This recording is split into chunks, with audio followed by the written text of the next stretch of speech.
어제 우리는 그리스도를 위하여 살면 존귀함을 받게 된다라고 말씀드렸습니다.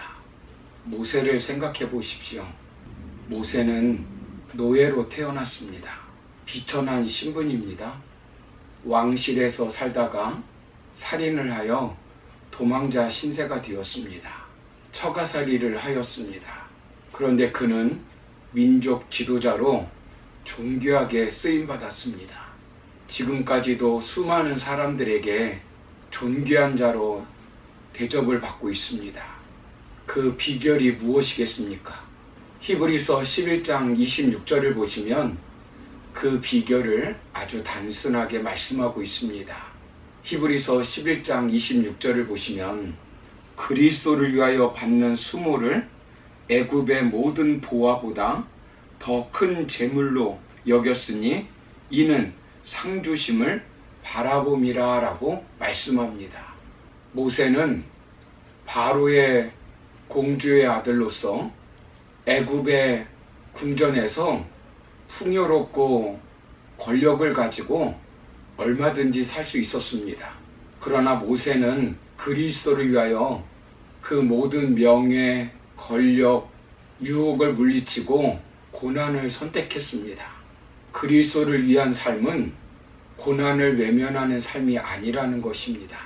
모세는 그리스도를 위하여 자신의 모든 것을 포기함으로 존귀한 자로 쓰임을 받게 되었습니다.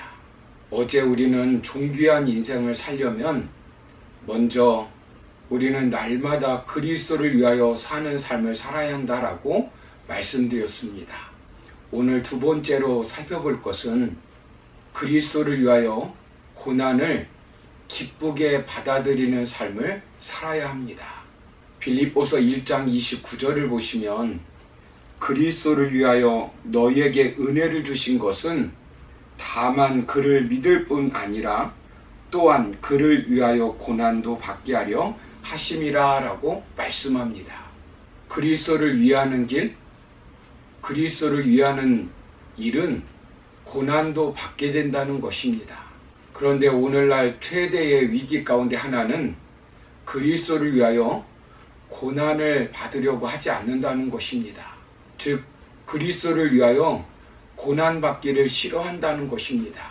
그리스도를 위하는 길은 고통이 따르는 길임을 에바브로디도를 통해서 잘 알 수 있습니다. 그는 그리스도를 위한다는 이유로 사도 바울을 섬겼습니다. 바울도 부족한 사람이었습니다. 돈을 좋아한다는 비난을 받았고 이중인격자라는 비난을 받았습니다. 그러나 그리스도를 위하여 그것을 상관하지 않았습니다. 에바브로디도는 죽음에 이르도록 자기 몸을 돌보지 않고 섬겼습니다. 사람들이 볼 때 그리스도를 위하는 일에 부정적 요소가 많이 있습니다. 그럼에도 불구하고 그리스도를 위해 일을 해야 하는 것입니다. 바울을 위해 목숨을 내어놓고 수고한다고 해서 이익될 것이 별로 없습니다. 상속받을 만한 재산도 없습니다. 오히려 바울이 사형을 당하면 네로에게 같이 사형을 당할 수 있고 불이익을 당할 수 있습니다. 당시 기독교인들이 신앙을 가졌다고 하는 이유 때문에 많은 핍박을 받고 있을 때입니다. 그럼에도 불구하고 그리스도를 섬기는 것입니다. 에바브로디도는 빌립보 교인들은 다 편안하게 사는데 나만 로마에 와서 조금 있으면 죽을 사람을 위해 생고생하느냐고 원망할 수 있습니다. 빌립보에 있었으면 몸도 아프지 않고 살 수 있었는데 로마에 와서 죽을 병에 걸렸다고 원망하고 불평할 수 있습니다. 그러나 그는 그리스도를 위하여 자신의 병을 돌보지 않고 사도 바울을 돌보았습니다. 나만 봉사하고 나만 헌금하고 나만 고생한다고 불평하고 원망하지 않고 그리스도를 위한 삶을 멈추지 않았습니다. 여러분, 그리스도를 위하여 사는 삶은 고난의 길일 수 있습니다. 불편함이 있을 수 있고 오해를 받을 수도 있습니다. 이해되지 않는 일일 수도 있습니다. 그러나 그 어떤 경우에 있다 할지라도 그리스도를 위하는 삶이 존귀한 삶의 지름길입니다.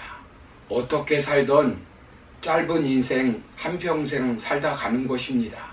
프랭크 보어햄이라고 하는 분이 쓴 역사를 변화시킨 말씀이라고 하는 책이 있습니다. 하나님의 말씀을 붙들고 그리스도를 위하여 살다가 역사를 변화시킨 19명의 그리스도를 위해 산 사람들의 이야기입니다. 그리스도를 위해 종교개혁의 선구자가 됐던 마틴 루터, 철로 역정의 저자 존 버년, 청교도 혁명의 지도자 올리버 크로멜, 스코틀랜드의 지도자 존 낙스, 아프리카 선교사 데이빗 리빙스턴, 인도 선교의 선구자 윌리엄 캐리, 감리교 창시자 존 웨슬리, 신대륙 개척자 윌리엄 펜, 중국의 뼈를 묻은 허드슨 테일러, 위대한 부흥 설교자 조지 휘필드, 현대 부흥 운동의 아버지 찰스 피니 등 지금 많은 사람들에게 존귀함을 받는 이들은 모두 그리스도를 위해 산 사람들입니다.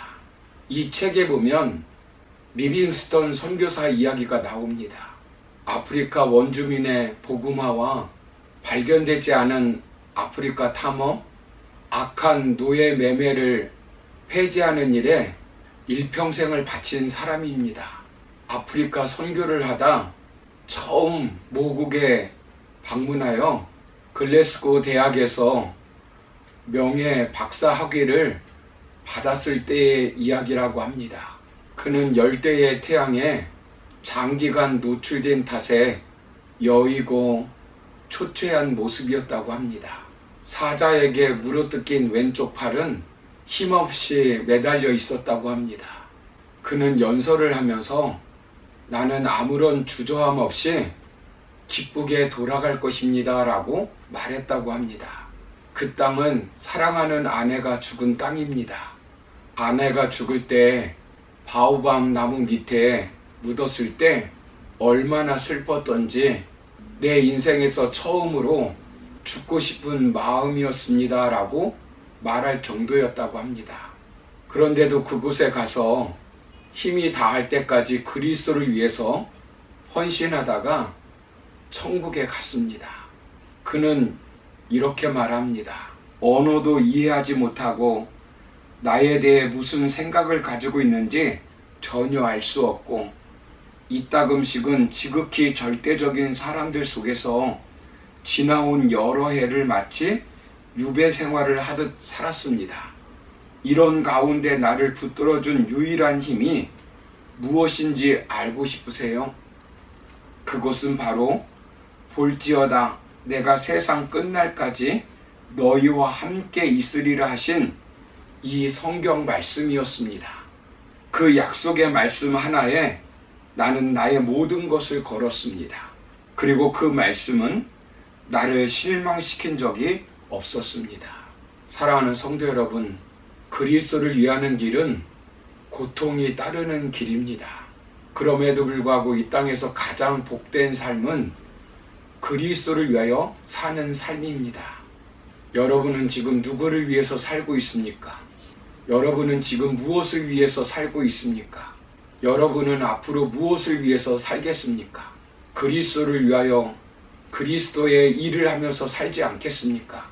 저와 여러분이 그리스도를 위하여 그리스도의 일을 하면서 삶으로 이 땅에서 존귀함을 받고 살아가시기를 주님의 이름으로 축원합니다. 감사합니다.